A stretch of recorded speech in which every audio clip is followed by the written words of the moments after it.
天王老子级别的5A 面板有多强？听我的4位5A 替身中，谁又是最强者？第4位亲吻，替身使者为女版波鲁纳雷夫、艾梅斯、罗斯提罗。作为石之海系列最爷们的女人，其替身有着如此彪悍的面板也是理所当然。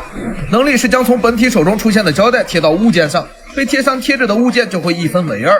如果将胶带撕下，就会使原本1分为2的物件合2为1。但合并时会产生破坏并波及附近的人与物。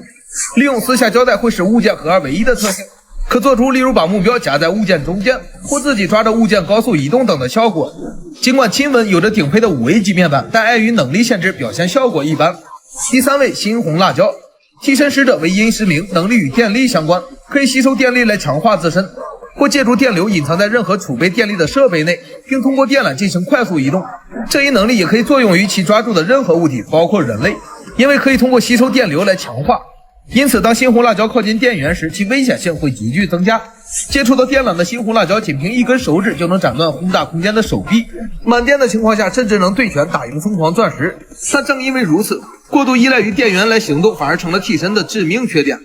当猩红辣椒吸收的电耗尽后，就会变成生锈的样子，然后慢慢开始消失，威胁本体的生命。如果落入水中，电力也会分散且失效，所以一旦消耗大量电能，就必须保持在靠近电力来源的地方。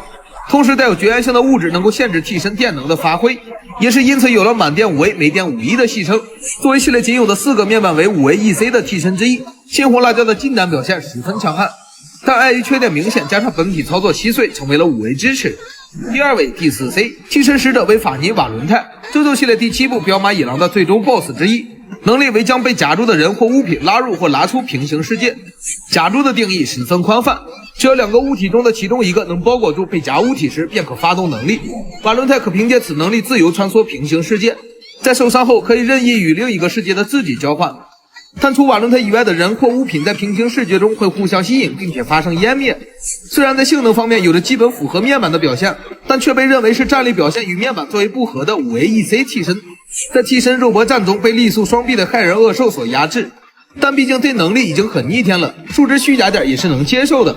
第1位白金之星，替身使者为空调承太郎，真正诠释了何为美丽的数值。作为典型的近距离力量型替身，在初期并没有特殊能力，但却是周周系列中第一个精密度达到 A 的近距离力量型替身。比起其他近距离力量型，攻击更加精准有力，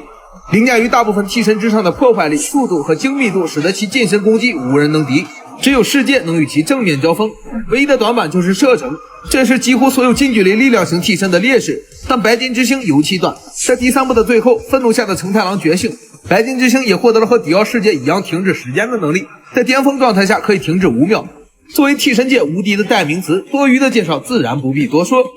以上就是本期内容，喜欢记得点赞关注，了解更多有趣的日漫梗，我们下期再见。